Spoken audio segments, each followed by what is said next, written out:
retire des louanges de la bouche des enfants qu'il a eu. C'est mieux de les voir chanter.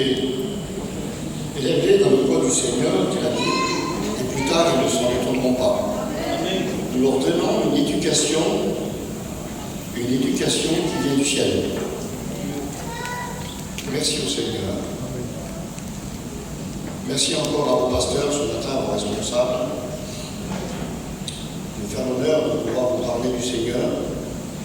C'est un honneur de pouvoir parler de Dieu. Alors je ne sais pas si je peux dire ce matin, j'ai des conseils à vous donner. Je dirais plutôt, j'ai des conseils à vous transmettre de la part du Seigneur. Je n'aurai pas la prétention de vous conseiller ce matin. Il y a des hommes d'âge, il y a des femmes âgées ici qui connaissent la vie,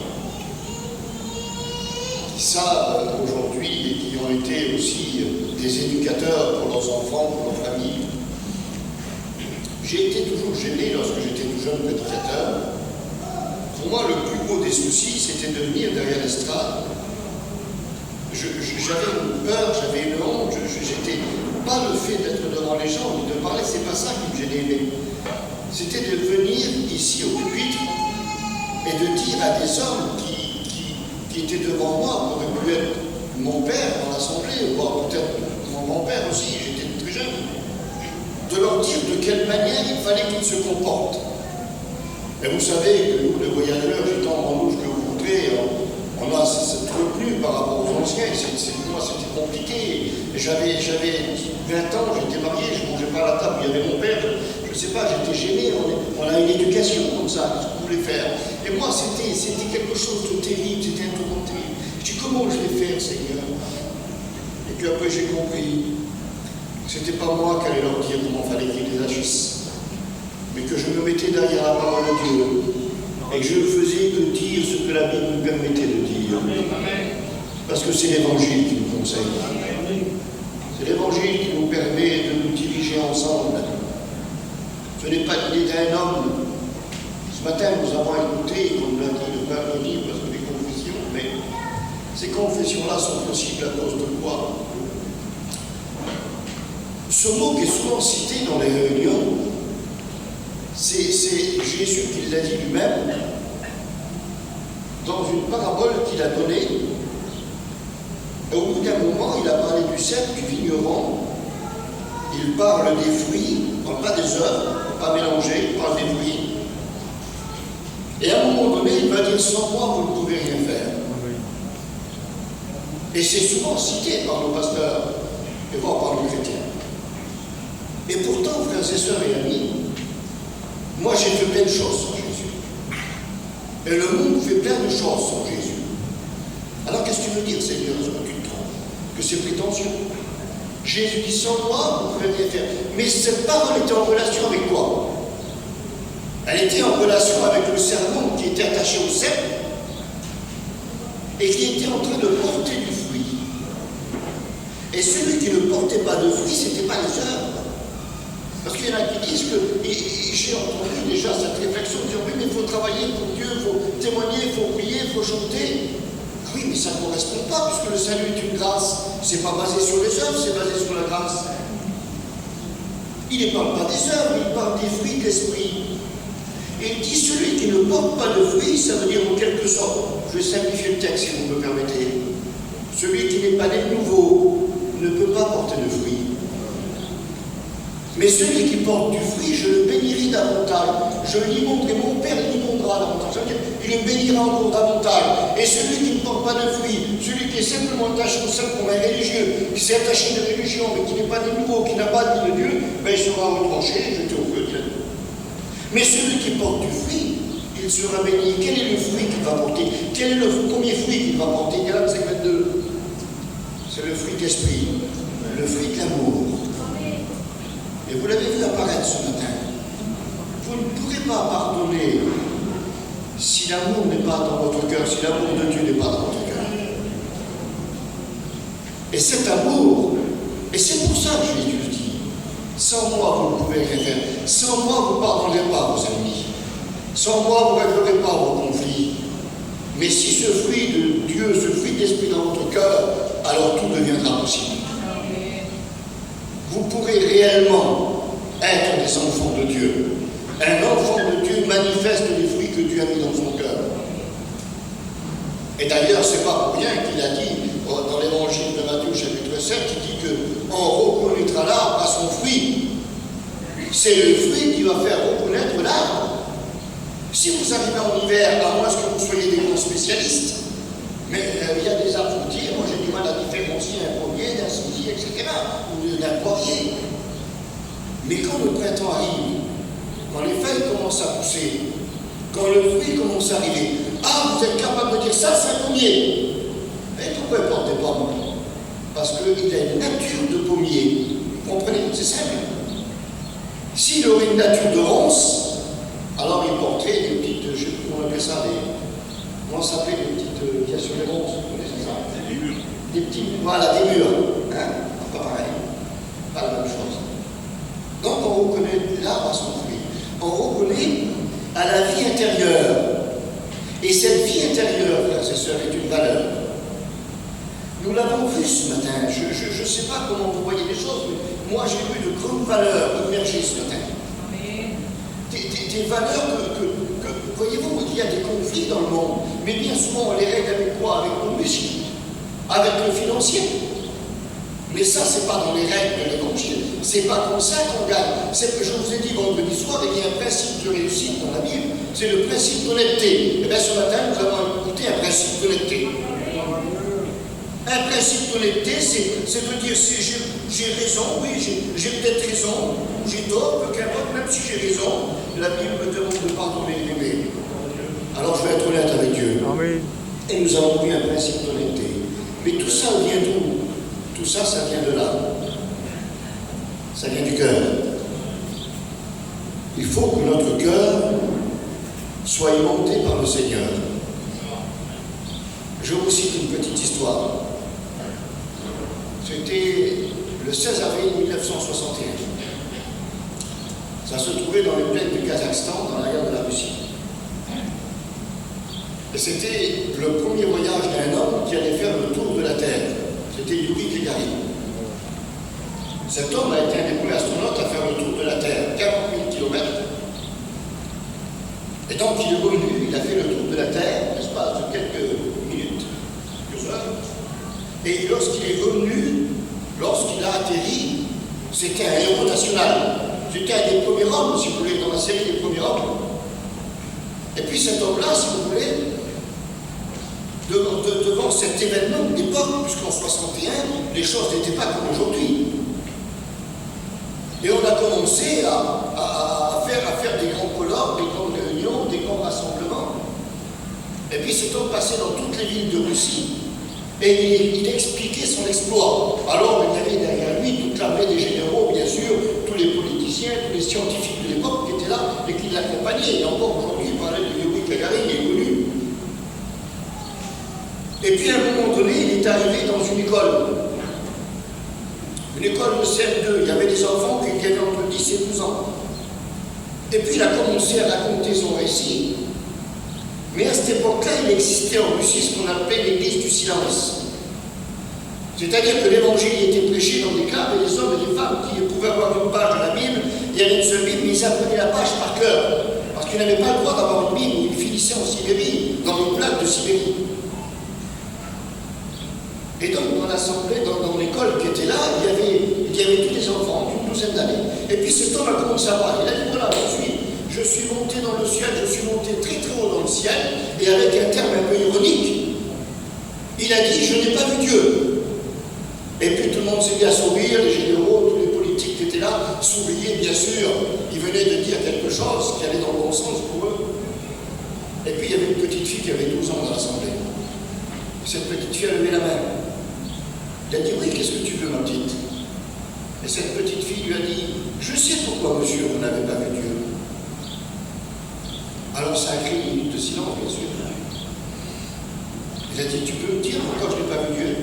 Elle dit oui, parce que c'est écrit dans l'évangile de Matthieu chapitre 5 et verset 8 heureux ceux qui ont le cœur pur car ils verront Dieu.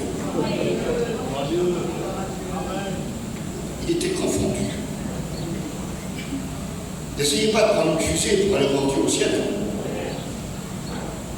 Il est ici ce matin. pouvez le rencontrer ici ce matin.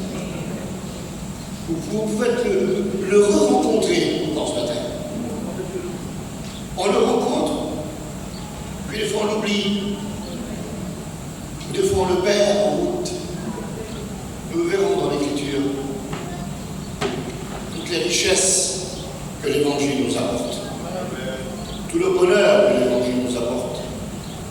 Qu'est-ce que c'est qu'être riche? Je ne sais pas à quelle limite vous mettez la richesse. Qu'est-ce que c'est que d'être heureux? Est-ce que c'est d'avoir un château en Espagne, comme on dit l'expression? Si vous avez un château en Espagne et que vous êtes tout seul dedans, c'est pas tellement d'avantage. Il faut avoir un petit chalet en bois avec toute ma famille. Amen. Donc moi je préfère. Après, chacun désire ce qu'il veut. Mais moi ça ne m'intéresse pas d'être tout seul devant une table en marbre. Je préfère de ma petite table et puis manger avec mes enfants, ma famille, mes amis. Qu'est-ce que c'est le bonheur? Le bonheur, c'est quand on se lève le matin, on est capable de regarder sa femme, ses enfants, on est capable de regarder son petit camion, sa caravane ou sa maison, et d'être heureux de posséder et de dire merci Seigneur pour ce que j'ai. Je suis heureux pour ce que tu m'as donné. Les gens qui sont malheureux, c'est toujours ceux qui veulent toujours plus, ceux qui ne sont jamais rassasiés, ceux qui ne savent pas reconnaître le bonheur qu'ils ont. Et c'est bien souvent quand on bascule dans le malheur ou dans la difficulté qu'on s'aperçoit ce qu'on a perdu. Les temps de confinement que l'on a vécu, beaucoup se sont aperçus des privations de liberté et ont réalisé les moments qu'on a perdus de communion, de l'église, de tout ce qu'il y avait. Vous savez, pour apprécier la guérison, il faut avoir été malade. Pour connaître le bonheur, il faut avoir connu le malheur. Pour connaître la joie, il faut avoir connu la tristesse. Et puis c'est des fois quand on perd ces malheurs-là, qu'on s'aperçoit, frères et sœurs, le bonheur que l'on avait de vivre avec Dieu. Et je voudrais partager avec vous quelques mots de la parole. Et je vais demander à Tony de prier le Seigneur maintenant. Je prie que Dieu continue par son onction, par l'Esprit du Seigneur, que le Saint-Esprit agisse et qui nous dise ce que nous avons besoin d'entendre ce matin. Tony, prie le Seigneur. Seigneur, nous prions ensemble pour notre frère, afin que la bonne main de l'Éternel le conduise. Seigneur, que l'inspiration de ta grâce et par ton Esprit Saint maintenant le saisisse, Seigneur. Amen. Continue de nous bénir. Amen. Continue ton œuvre. Seigneur, accorde-nous un cœur ouvert à ta parole, un esprit bien disposé. Que ta parole dans sa bouche soit comme du feu, Seigneur. Amen. Et que nos cœurs soient comme ce bois qui se laisse consumer. Glorifie-toi ce matin. Nous te le demandons dans le nom de Jésus. Amen. Amen. Oh Seigneur. Je voudrais vous parler des valeurs ce matin. Et puis je ne veux pas m'excuser de vous dire ce que la Bible dit, bien sûr. Mais je vais peut-être aborder un thème ou deux, si vous voulez, dans lequel je passerai sur les mots, mais que vous pouvez comprendre. Je voudrais ce matin, au travers du message de l'Évangile, je voudrais que vous puissiez prendre conscience.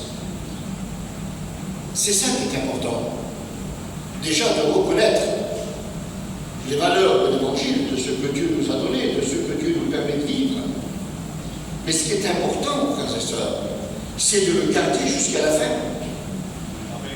C'est ne pas perdre en route ce que Dieu nous a donné. Et voyez-vous, je voudrais vous dire ça ce matin, lorsqu'on pense qu'on a atteint un niveau tellement important, peut-être de spiritualité, ou de poste, ou de grade, je ne sais pas, mettez tout ce que vous voulez, mais lorsque l'on croit qu'on devient peut-être des intouchables, c'est là que le danger arrive. C'est là qu'on baisse la garde. Parce qu'on croit peut-être bientôt que tout nous est permis de dire et de faire. Et c'est là où devient le danger. Et j'ai voulu prendre dans la Bible quelques grands hommes, les plus grands personnages de l'Écriture. Vous savez, dans la vie d'un homme, ou d'une femme bien sûr, Tout n'est jamais blanc, tout n'est jamais noir. Mais il y a souvent du gris au milieu. Ça veut dire qu'à un moment, il y a souvent du mélange, ou du dérapage, si vous voulez. Et c'est un très grand sujet de la Bible. Là, je n'ai pris que quelques notes, si vous voulez, d'hommes qui pourraient nous donner une introduction, si vous voulez aller plus loin dans l'explication un peu plus profondément doctrinalement, si vous voulez, on pourrait aller plus loin peut-être. Mais je ne dirai pas jusque-là ce matin, parce que le temps nous manquerait, bien sûr. Mais simplement de mettre en évidence, devant nos yeux, lorsque Jésus a dit, il vous faut veiller, prier. Pourquoi a-t-il dit ça? Il a voulu nous embarrasser. Il a voulu nous embêter. Il a voulu nous faire perdre du temps. Mais lorsqu'il a dit, il vous faut veiller, prier, le mot veiller en premier. Il vous faut veiller, ça veut dire faire attention. Prendre garde. Et en prenant garde, alors vous allez prier. Et cette prière va vous approcher de Dieu, va vous donner la force de continuer à veiller. Ça veut dire, et le mot veiller est souvent employé dans la Bible. Nous pouvons veiller sur nos enfants, mais lorsque l'apôtre parle, il dit à Timothée, veille déjà sur toi-même. Ah, ça veut dire fais attention. Au lieu de t'occuper des autres, commence par toi-même. Parce qu'on est capable de s'occuper des autres, mais bien souvent on ne regarde pas de quelle manière on vit. Alors il commence à dire veille sur toi-même, c'est déjà pas mal. Et puis après, si tu peux aider tes frères, alors tu aideras tes frères et tes sœurs. C'est normal. Je vous lis un verset bleu. Ça se trouve dans l'évangile de Matthieu pour en faire ressortir, si vous voulez, l'expression biblique. Le royaume des cieux est encore semblable à un trésor caché dans un champ. C'est un trésor caché dans un champ. Et l'homme qui l'a trouvé se débarrasse de tout ce qu'il a, vous connaissez Matthieu 13, 44, pour acquérir ce trésor-là. Mais là, il est dans un champ. Verset 45. Il réitère, si vous voulez, la note en disant cela. Le royaume des cieux est encore semblable à un marchand qui cherche de belles perles. Et lorsqu'il l'a trouvé, il fait la même chose. Il vend tout ce qu'il a pour avoir la perle. Il met en évidence ici, le Seigneur, deux catégories d'hommes. Il parle d'un fermier, un homme qui a trouvé dans son champ. Ben, c'est un fermier. Il travaille dans son champ, c'est un fermier. Donc c'est un homme manuel, il travaille de ses mains. Je ne veux pas dire que les fermiers sont des imbéciles, loin de là, ça passe pas du tout. Ce sont des hommes très intelligents, bien sûr. Mais c'est une catégorie, si vous voulez, différente de travail. Manuel plutôt, c'était manuel. Et il dit à un moment donné, maintenant, c'est un commerçant. Ah, c'est un intellectuel, c'est quelqu'un qui commerce. Deux catégories d'hommes. L'homme du monde normal et le savant, l'intellectuel, le connaisseur. Il dit, ces deux hommes-là peuvent et ont trouvé un trésor. Et les deux font la même chose. Alors c'est symbolisé, vous savez, lorsque vous regardez un film de pirate, vous allez voir, bien souvent, le trésor, c'est symbolisé par un coffre. Hein? Et on ouvre le coffre, et à l'intérieur, il y a plein de valeurs différentes. Il y a des bracelets, il y a des diadèmes, il y a des colliers, des bagues, etc. Et tout ça forme une valeur générale, mais ils ont tous des valeurs particulières. Et ça, c'est tout l'enseignement de la parole de Dieu que Dieu nous donne. Des valeurs morales, des valeurs de vie, des valeurs d'agir, de parler, de comprendre. Tout ça fait partie des richesses de l'Évangile.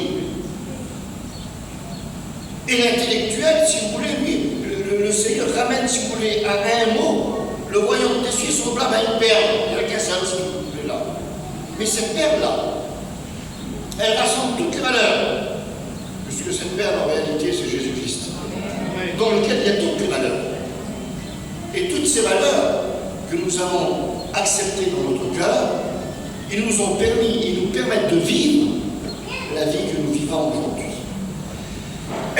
Alors je vais monter dans le message pour ne pas être trop lent, et je vais vous lire quand même deux autres versets, Maintenant, pour aller dans l'autre sens. Alors ces valeurs-là, nous les avons. Et vous savez, lorsqu'on a quelque chose de valeur, on y fait attention. Vous êtes d'accord? Oui, si vous avez une bague avec un diamant, un beau diamant, votre mari vous a fait un beau cadeau, hein? Vous n'allez pas faire la vaisselle avec, ou je ne sais pas, c'est un beau diamant, il fait 2 carats, vous allez le mettre de côté, vous allez le mettre quand vous allez sortir. Vous allez le mettre dans une petite boîte, dans un coffre. Si c'est une petite bague que vous avez achetée sur le marché, ou au Lidl, je ne sais pas, moi, bon, c'est pas grave, on la perd, c'est pas important, ça n'a pas tellement de valeur, tout dépend de la valeur que vous donnez aux choses. Mais l'évangile de Jean, l'épître de Jean nous dit, faites attention de ne pas perdre le fruit de votre travail. Il est question de perdre ici. Et je lis ce verset-là du livre de l'Apocalypse. Écoutez ce qu'il est dit. Alors, il y a toute une panoplie, hein, de l'Apocalypse chapitre 2, il cite toute une panoplie de richesses, de persévérance, etc. Mais il dit, ce que j'ai contre toi, c'est que tu as perdu ton premier amour. Alors, d'un côté, nous avons trouvé une catégorie de richesses. Et puis dans d'autres versets, alors on pourrait s'étendre si vous voulez sur ce, mais je ne veux pas aller plus loin, en disant ce que j'ai contre toi, ce que je retiens maintenant contre toi. C'est vrai que tu as une vie de chrétienté, que tu défends, que tu fais. Mais ce que j'ai contre toi, c'est que tu as perdu l'amour que tu avais pour moi. Alors on pourrait dire perdre ou abandonner, c'est 2 termes différents. Perdre, c'est avoir été un petit peu négligent. On a perdu quelque chose par négligence. Ça arrive, ça. Hein? On a négligé, alors on l'a perdu. Et puis abandonner, c'est différent. Abandonner, c'est prendre, dire, bon, ça me sert plus tellement, je le mets dans un coin, je le laisse là-bas. J'en ai plus besoin. Vous voyez la différence? Il y a ceux qui abandonnent, et il y a ceux qui perdent par inconscience, par manque de vigilance. Et ils perdent les valeurs que le Seigneur leur a données. Imaginez-vous, je vais vous donner un exemple. Et lorsque l'on a perdu quelque chose de valeur, nous sommes prêts à remuer ciel et terre. Je vous donne un exemple très simple. Vous sortez dehors, vous perdez une pièce de 5 centimes. Excusez-moi, ce sont des milliardaires, mais on ne va pas faire attention. Je ne sais même pas si on va regarder par terre. 1 euro, on va regarder, peut-être le petit chercher, 1 euro, voilà. Je ne sais rien, on ne voit pas, un mystère.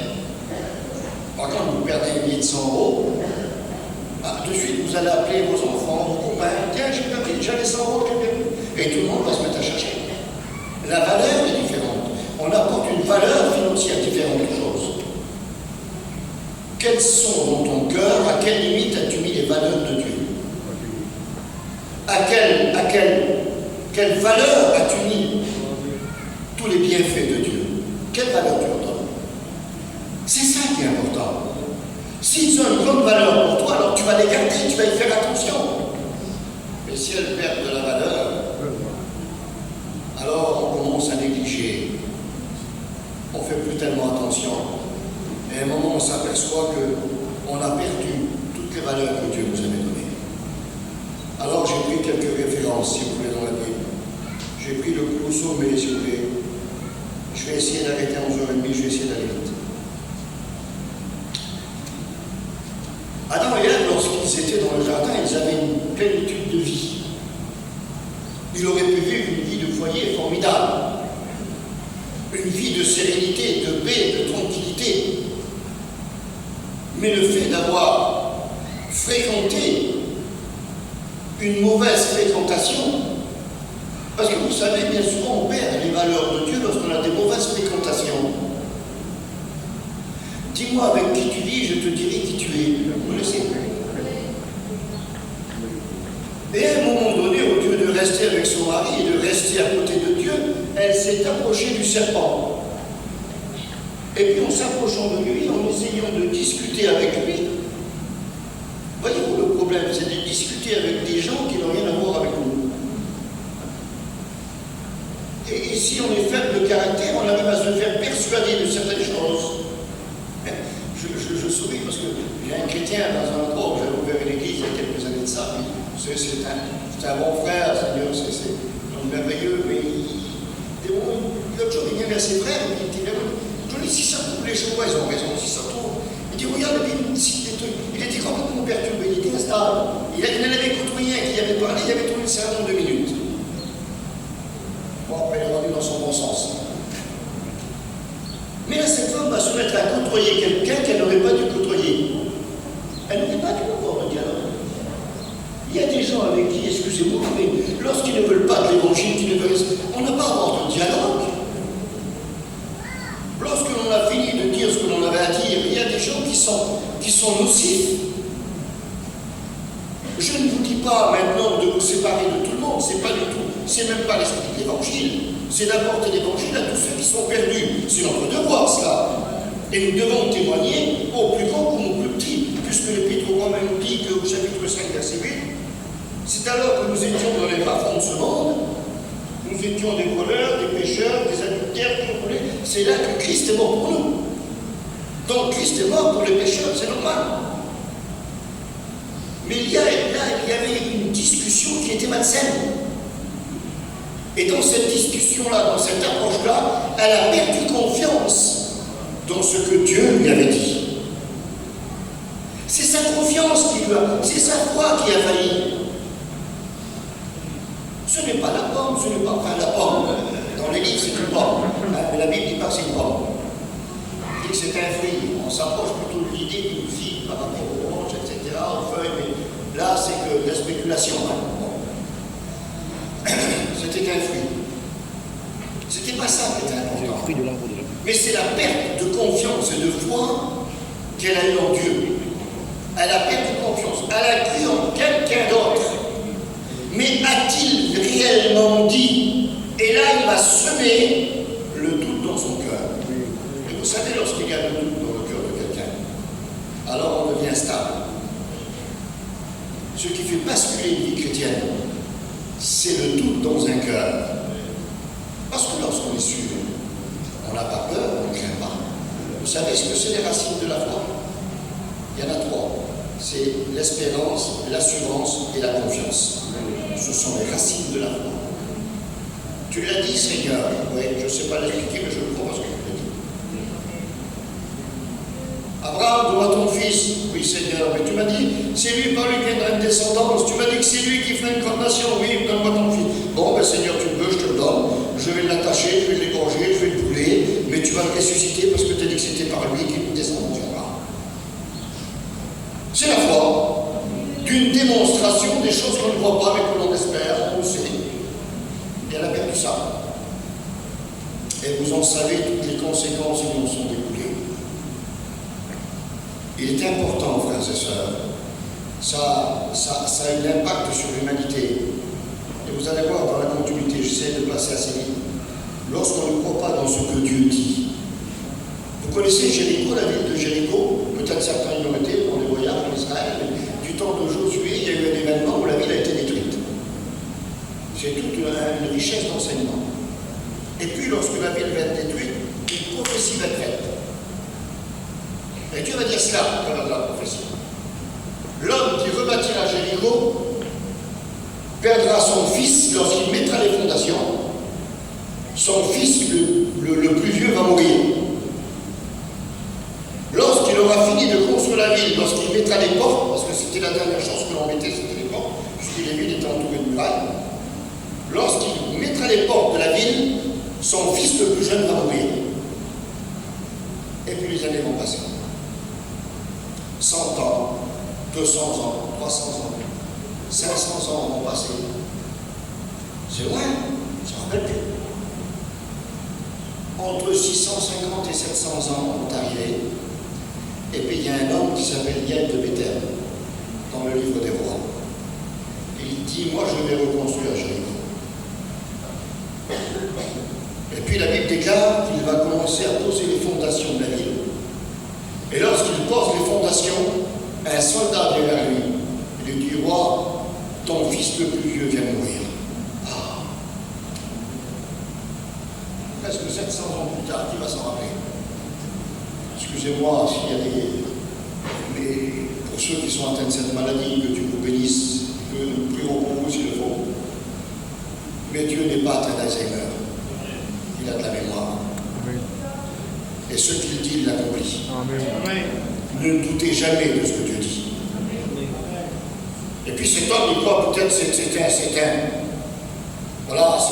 est arrivé comme ça. Voilà. Et puis il continue à bâtir la ville.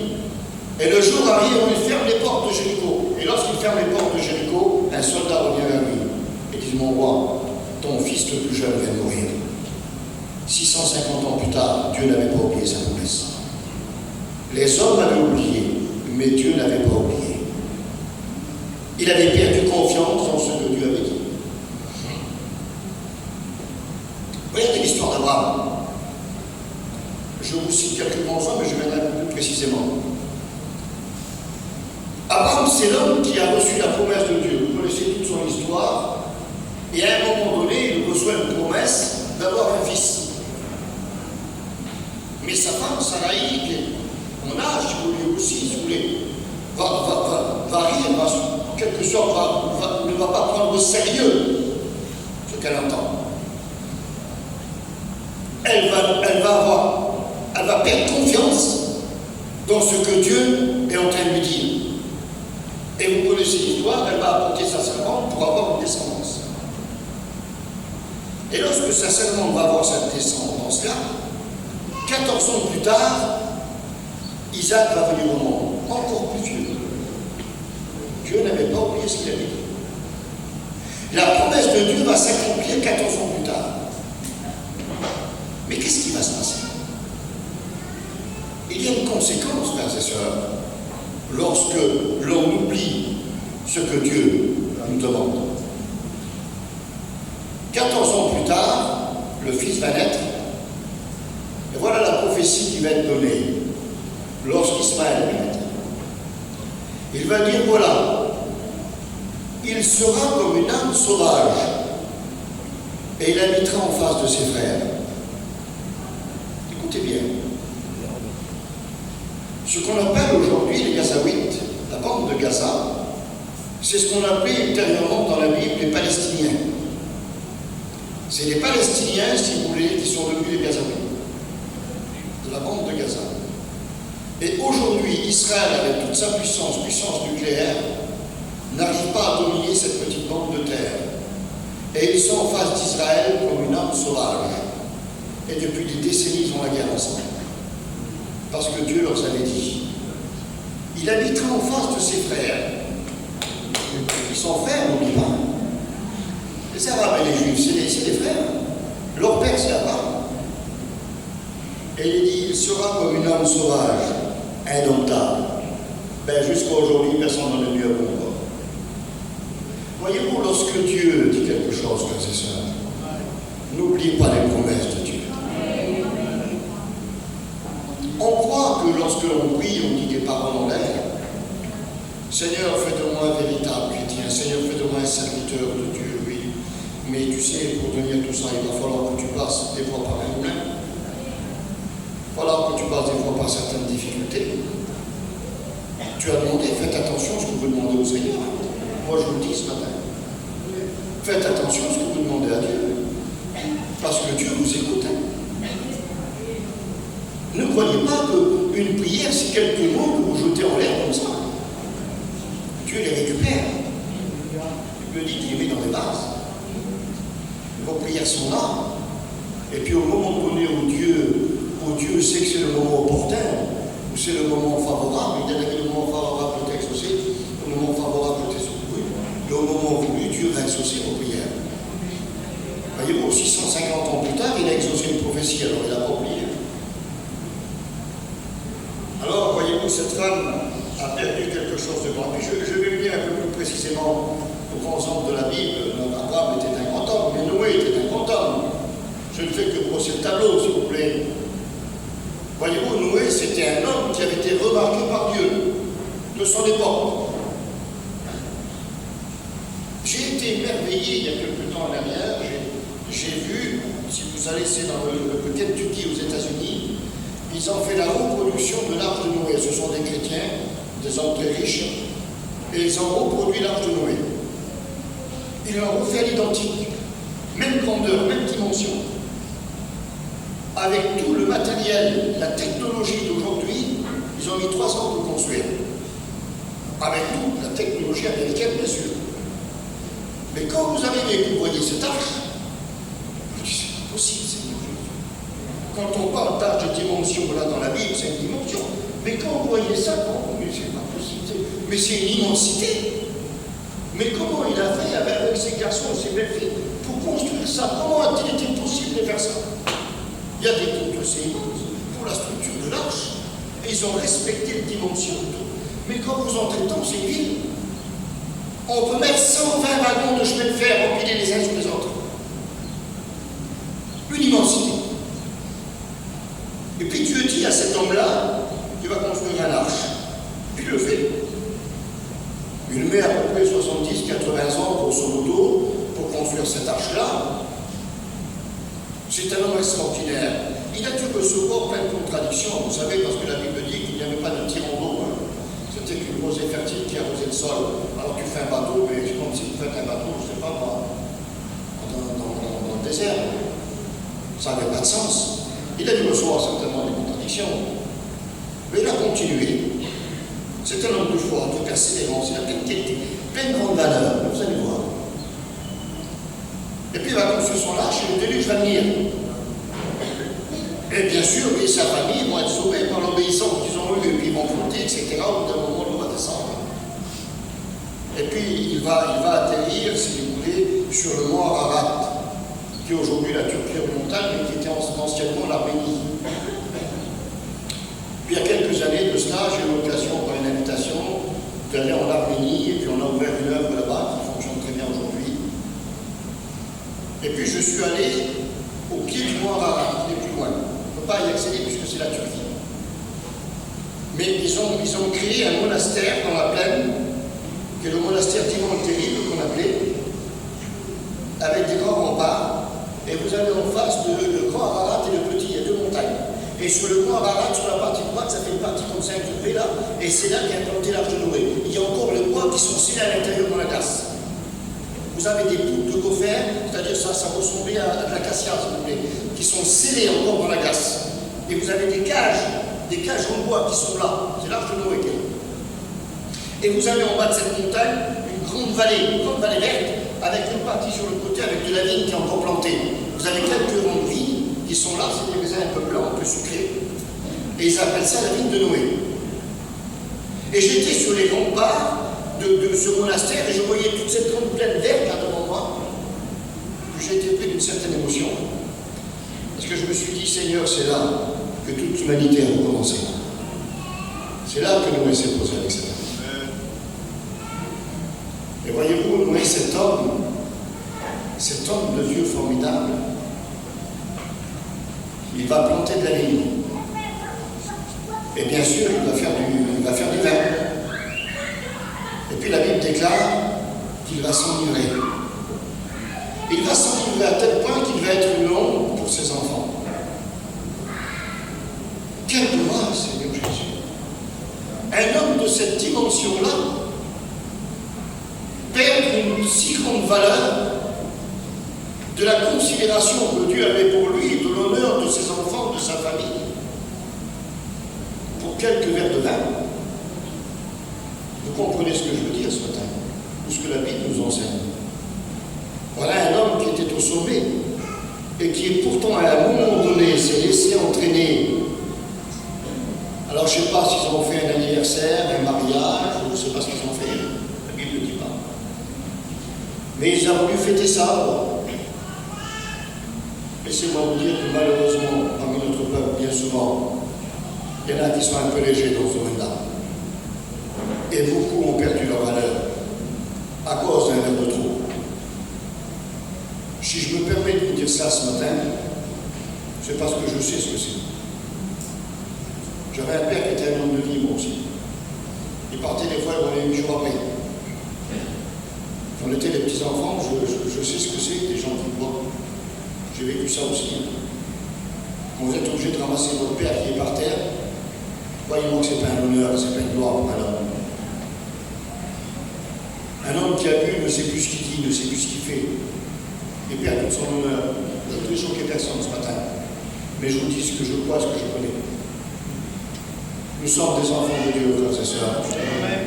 Il n'est pas interdit de boire un petit verre de vin, je ne sais pas, moi l'apéritif, tout ce que vous voudrez.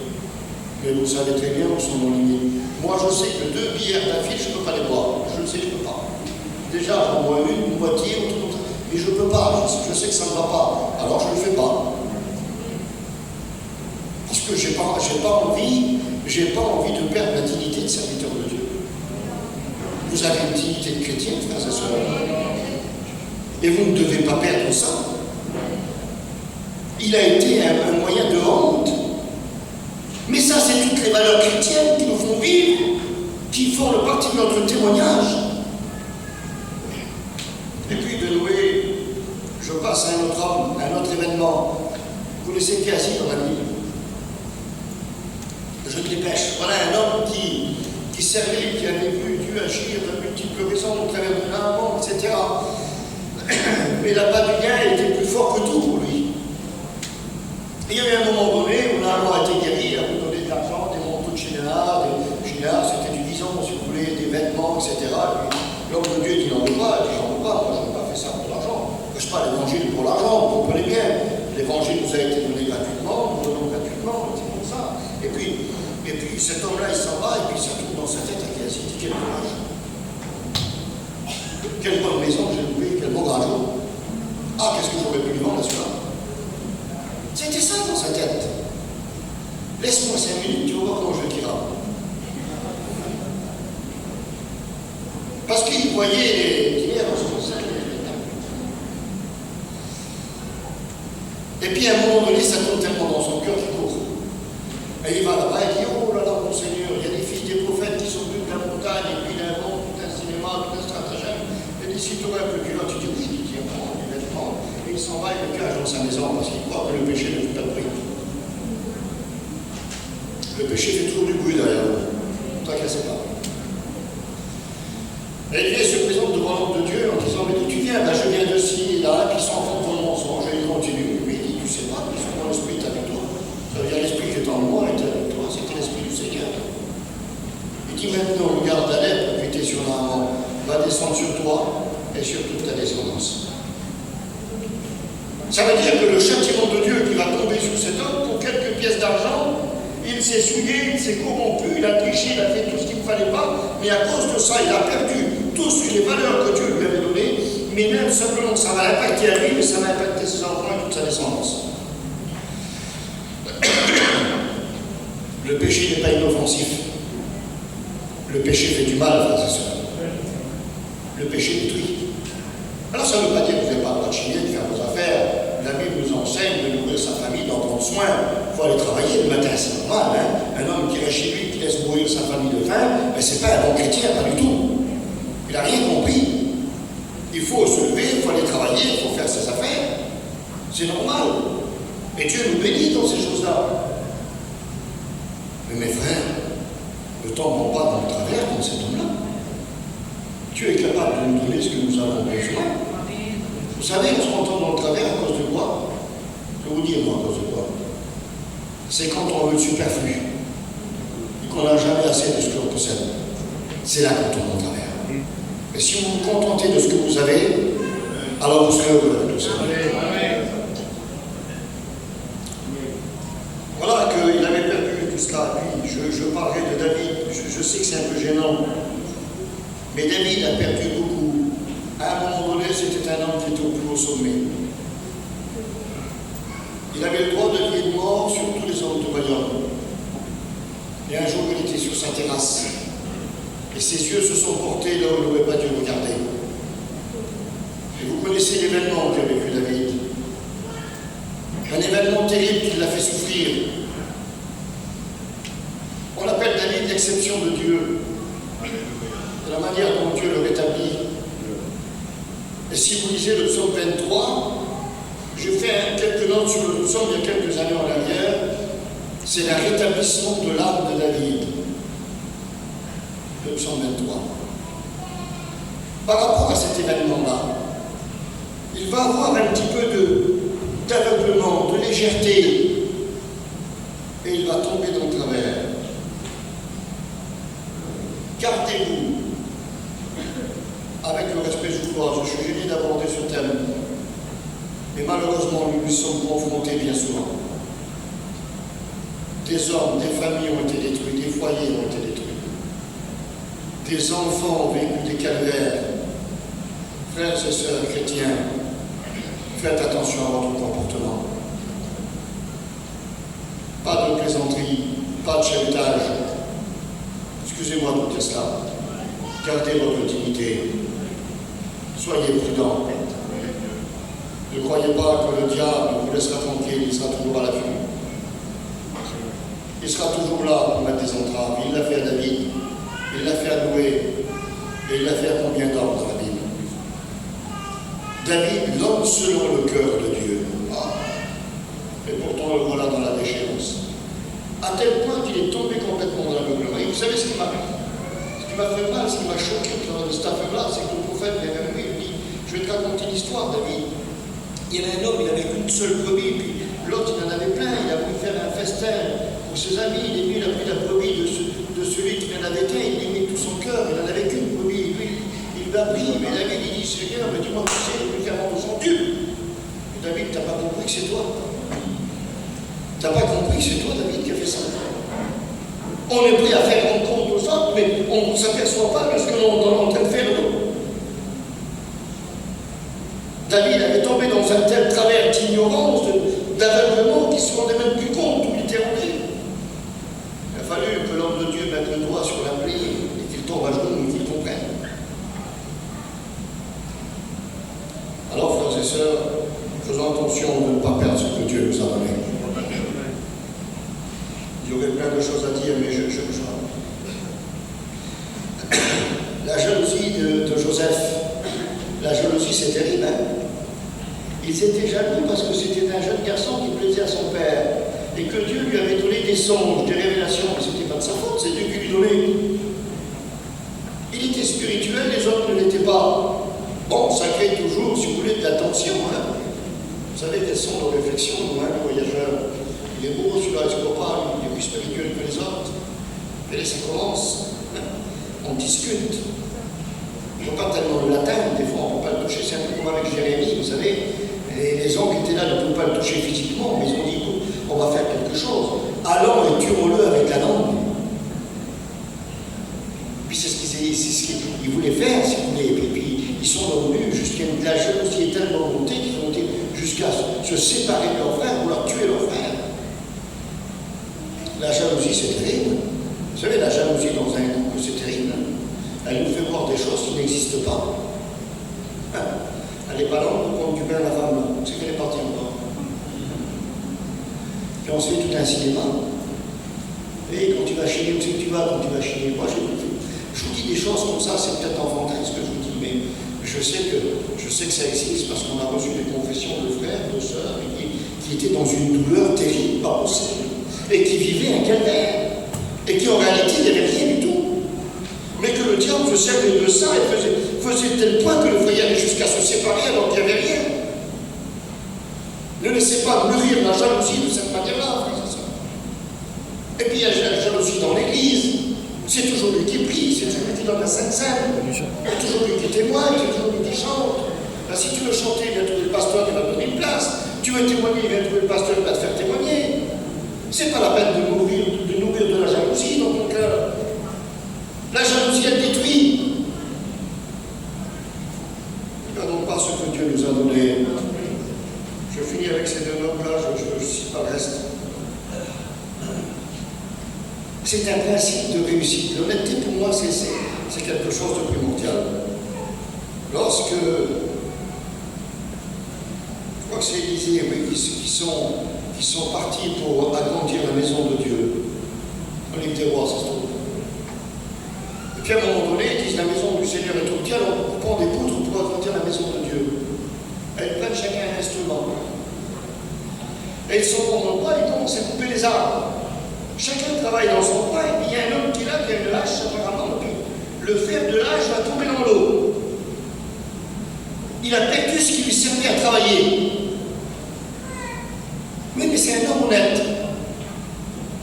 C'est un homme qui n'a pas une culture de tricheur. Il aurait pu rester derrière l'arbre et taper avec le manche et dire je fais un peu de bruit, ils vont croire que je travaille. Ou il aurait pu ramasser quelques branches. C'est pas le bruit qui compte. Vous savez, il y en a qui font plein de bruit, puis ça avance pas. Ils font plein de bruit, plein de tumulte de partout, mais il n'y a rien qui avance. J'étais assis chez moi, sur ma toile, et puis je voyais une route devant chez moi. Et puis je vois arriver de moi, j'entends un bruit. Je dis, quel moto, quelle vitesse. Et j'entendais le bruit, mais je ne voyais pas arriver la moto. Puis à un moment donné, je vois passer sur la route. Un petit radeau avec un casque, une petite mobilette, de chaque fois, lui, il avait ici, comme ça. Il avançait à tout à l'heure. Il faisait du bruit, puis il n'avançait pas. Il avait l'apparence d'une grosse moto, mais c'était mobilette.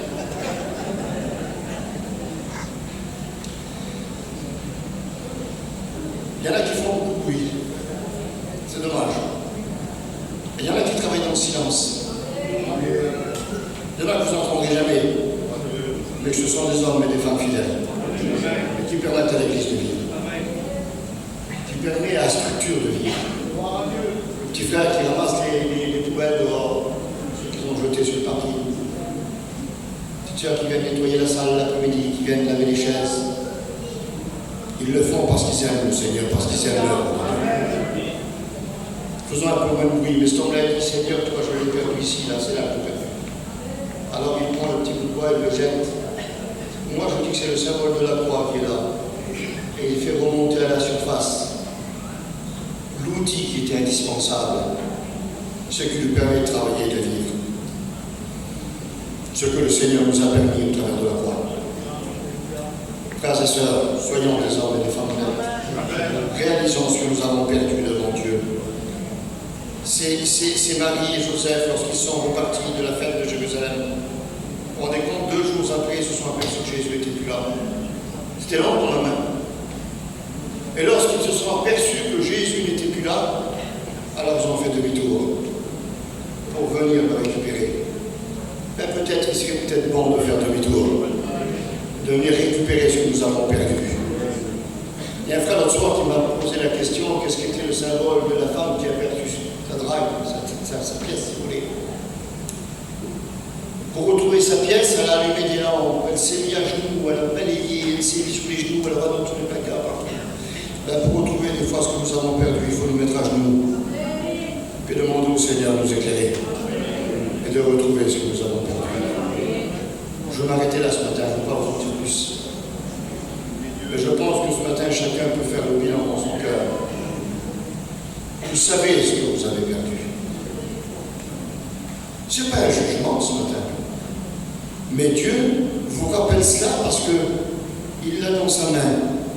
Et il veut vous redonner, il veut nous redonner ce que nous avons besoin, ce que nous avons perdu. Voulez-vous qu'on prie ensemble? Amen. Et pendant cette prière, si peut-être quelqu'un voudrait retrouver certaines valeurs, ne vous gênez pas, levez-vous à votre place. Et je vais prier pour vous au nom du Seigneur, à ce fin que Dieu nous redonne les valeurs que peut-être nous avons perdues. Amen. Moi, ça ne me gêne pas d'être debout. Il y a des choses que je voudrais retrouver avec Dieu. Je le sais. Je sais, moi, les choses qui sont dans un coin, que j'ai besoin encore. Merci pour les frères qui se lèvent. Ceux qui réalisent ce matin, qui ont besoin de retrouver certaines valeurs de l'Évangile.